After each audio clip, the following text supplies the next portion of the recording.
right, we're back with Failing Daily. So let me ask you the next question.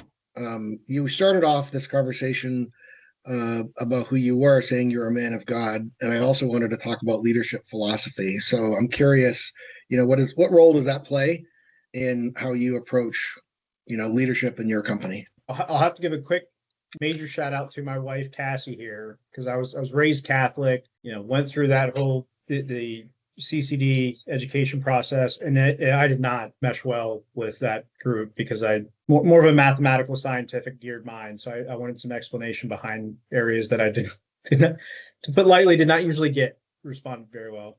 So she thanks to her, got the whole family going back to non-denominational church. The impact of that it sort of goes back to the just treating people as people and understanding that in God's eyes we're all imperfect. We're all going to make mistakes, and it creates a self-reflection of no matter how much time and effort I put towards trying to learn God's word, there's still so much I don't know, and I'll continue trying to do that. The situations where maybe this isn't the right decision, or you stop after you make the decision and reflect back and go, okay, that's not what God would have wanted me to do. It puts a persona behind all of us, and it's treat people as people. We all make mistakes, we all screw up. As long as we can learn from it and we're trying to continually improve, that we will support all day.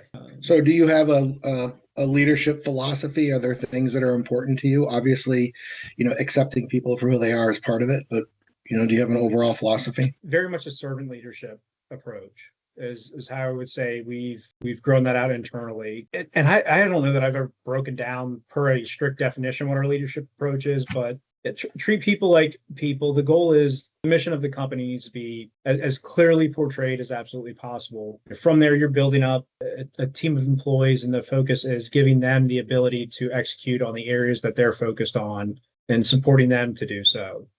Through whatever means that is, either resources, conversations, understanding their failures. To summarize it, servant leadership. Before I do life hacks, maybe I think a better question would be how that approach to leadership has impacted your entrepreneurial journey. Obvious question first. Do you consider yourself an entrepreneur? I don't know, actually. Oh, interesting. Okay. So what's your definition of entrepreneur? I don't think you have to start a company yourself.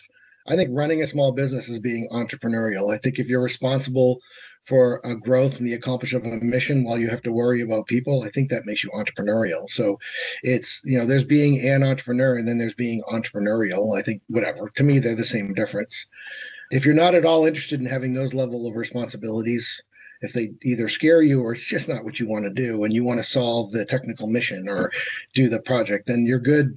Then be a great employee and get that stuff done. But you own so much of that. I think you're an entrepreneur. So yeah, you're the definition in my mind. So it was funny. It's funny that you said I don't know, and I was like, oh, I thought he was just going to say, yeah, I'm an entrepreneur. So yes, I think you're an entrepreneur.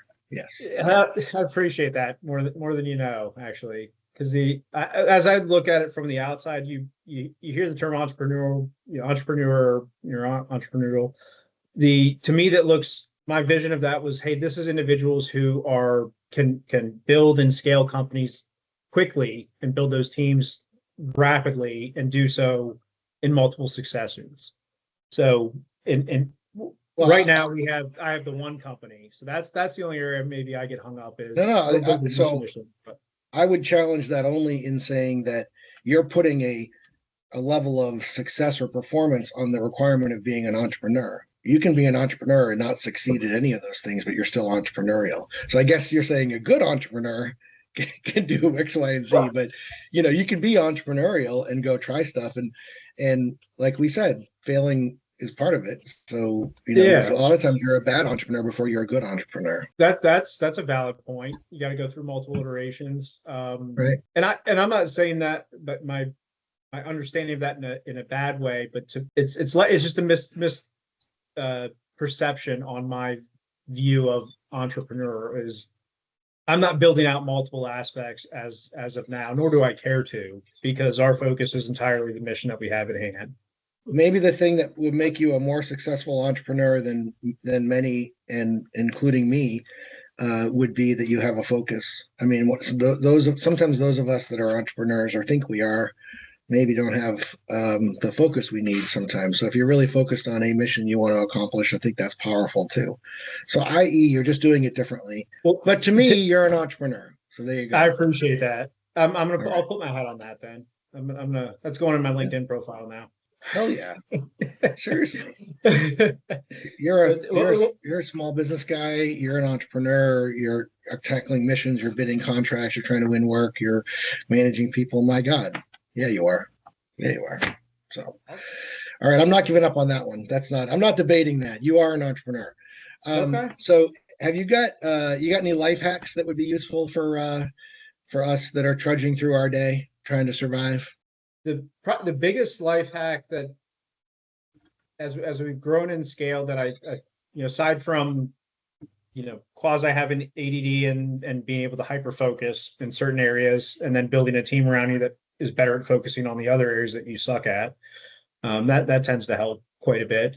But that parlays over the delegation piece. So that took me a while to understand. And I there's even like a masculine piece of that I've probably fought with for a while, where it's like, no, I around the house, like I'm not hiring somebody to do that. I'm do that myself.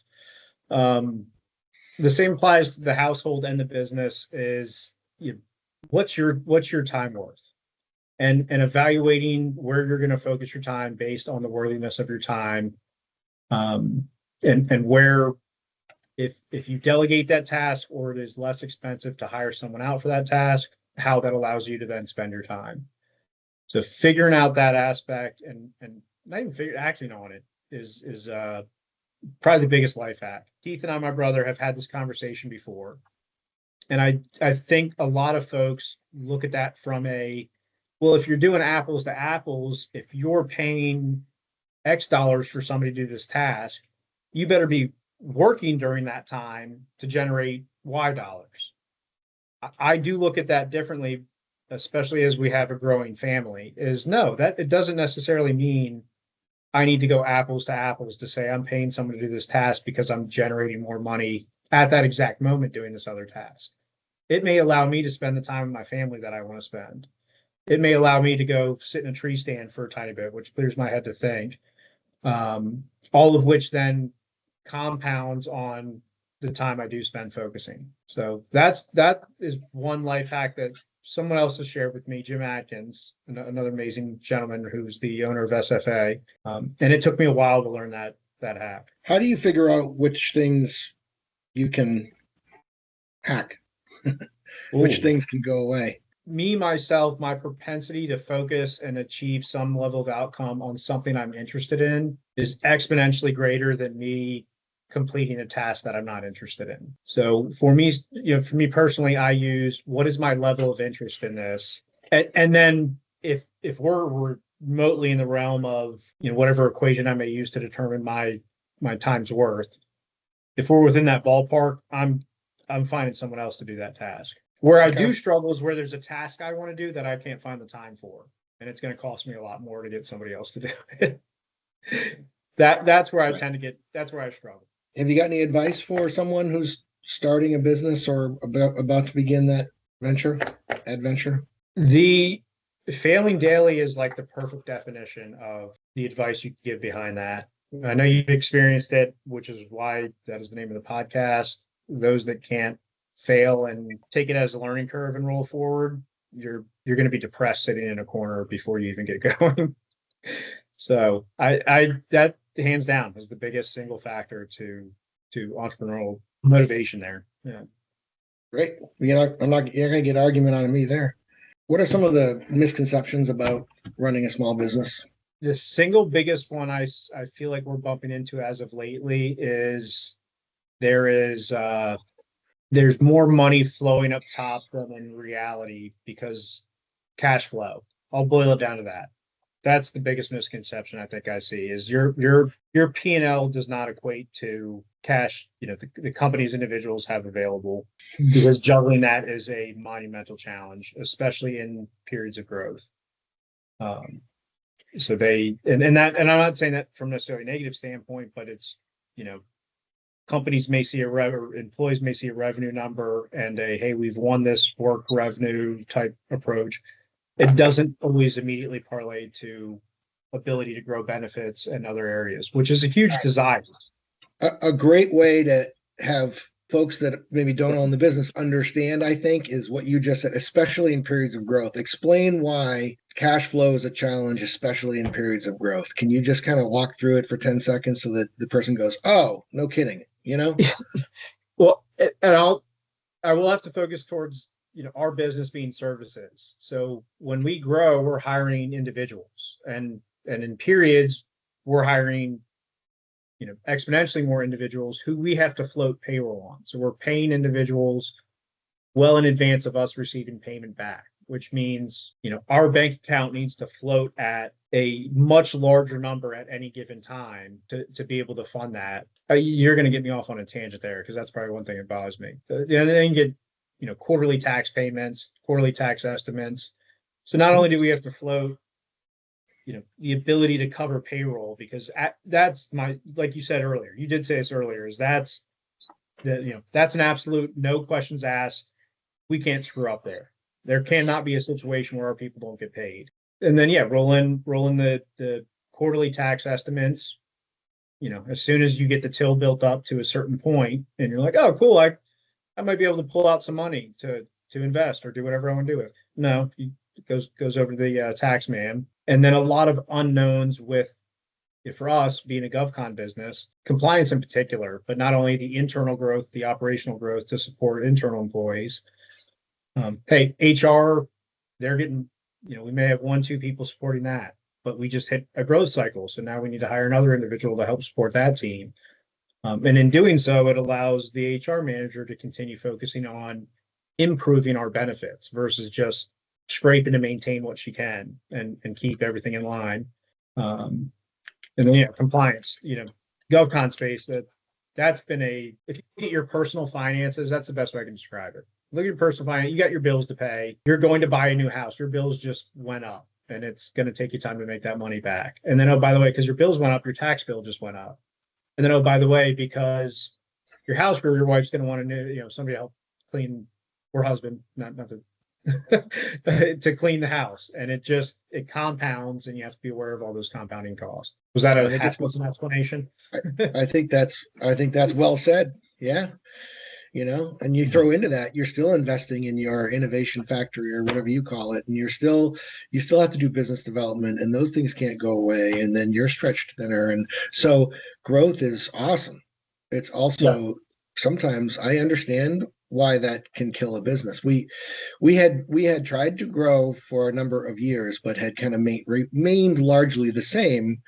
But it allowed us time, I think, thank God, to mature our systems. Let's say, and the team working together, the back office, the BD, all that.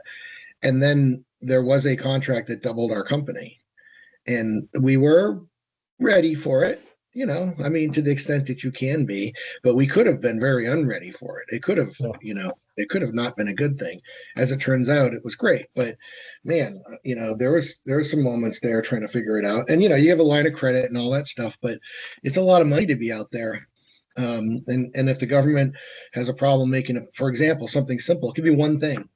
The government screws it up in AWA or what is it, AWAF, FA, whatever it is. They screw it up and you can't get paid for an extra 60 days on top of the 90 they were already going to take. What? Those are problems. Right. And then the interest you have to pay on your line of credit to even float it is that too. And as you're growing work, in the GovCon environment, sometimes we've had this debate internally quite a bit is LPTA, lowest cost technically, that environment, you have to remain cost competitive, and your ability to stay cost competitive when you're entering new markets means you're driving likely a lower profitability initially, so you can get in and improve your worth. So we've had that debate countless times of, is it even worth the juggle that it's going to be required to win this work, to get our footprint, to understand what the customer's needs are, and hopefully that aligns with the R&D efforts we're doing to then generate business of more value. But in the interim, it's going to cost me X% in interest potentially to float that, plus deterioration in the ability to build back office or benefits, or it's a massive juggle, as you know better than I do, because you've actually gone through it. But it's that's the biggest misconception I see, is a lack of awareness on the cash the profitability versus the cash available. I mean, we're not a publicly traded company. If we were and you were publishing our P&L, that's vastly different than actual cash on hand available at any given time. And unless I want to put the company in major risk and drain the bank account and go buy a new boat or something, which some do, I would very much choose not to do that. So, Neil, what do you think about what's going on in the market right now, from DOGE to the mission to everything? What's your take on it? It's been a little upsetting, I'm sure, for some people. What do you think? My overall take on DOGE and the approach for government efficiency, and from my stance, the requirement or the necessity to make our government more efficient has been there. So from that standpoint, I like the approach of taking that evaluation just as an individual company would need to do. Occasionally, you got to pause and go, let's step back, let's do the start, stop, keep exercises, let's figure out what makes sense and what doesn't from a fiduciary standpoint. So I appreciate that. As far as us and the nature of our business, we again support, our mission, our focus is command and control, combat operational systems, what is going to support the warfighter, secure our nation, and maintain our battle space dominance so we don't have risk of adversaries impacting us. We've worked on these systems for years, and we've gone through periods as of recent where there needed to be modernization funding pushed towards that. The Kill Chain, a book, The Kill Chain by Christian Ambrose, is one I would recommend if you want to learn more on that. He does a great job explaining those, the technology gaps that we have with our legacy systems, and how negatively that can impact us in the future from a warfighting capability. We have started already seeing this come to fruition. So from our business standpoint, it's been beneficial that the nature of what we focus on, the nature of the geopolitical environment and the wars that are going on, has allowed some of that freed up money to begin shifting to those areas. And I don't think anyone in the nation could realistically have an issue with that if it goes to nuclear defense or combat operational systems to protect our nation as a whole. So that aspect I am very excited to see come to fruition as quickly as it has. I don't think any of us in the business are going to argue with if efficiency allows us to defend the nation more, better, faster. And I don't think anyone's going to argue. The question is, does it? Will it? That's all. We will see. Time will tell. It's been an interesting dynamic, and my heart does go out to you interact with a number of other CEOs. I'm in multiple CEO groups, and there are several CEOs. I know we've worked with who, almost overnight they went from 50 plus employees to 0 overnight. And my heart does go out to them, because that's our worst fear. I mean you as a CEO, you can't do anything in that scenario. You don't have the ability to take care of your folks beyond that. The nature of some of that, that may have been able to be accomplished a little more efficiently or effectively from the empathetic personal standpoint, but from the operational execution standpoint, overall, I think it's going to. Yeah, I mean, you build a business in good faith. You think you're doing a mission that's important. None of us want to do a mission that is not important. But I suspect if they knew the mission wasn't important, maybe they would have done something else. So it sucks. Exactly. Yeah. It sucks. Yeah. And we could find ourselves in the same spot. We may think it's worthwhile today. Someone else could think otherwise, and boom, it's gone. So my heart does go out to all those. Yeah, me too. All right. Well, Neil, thank you. Thank you for your time. I really appreciate it. I'm Bill Williams. This is Neil Moyer. We are Failing Daily. I appreciate everyone's time with us, and I hope you watch right to the end and hear this. I appreciate it. Thank you all. Thank you, Bill.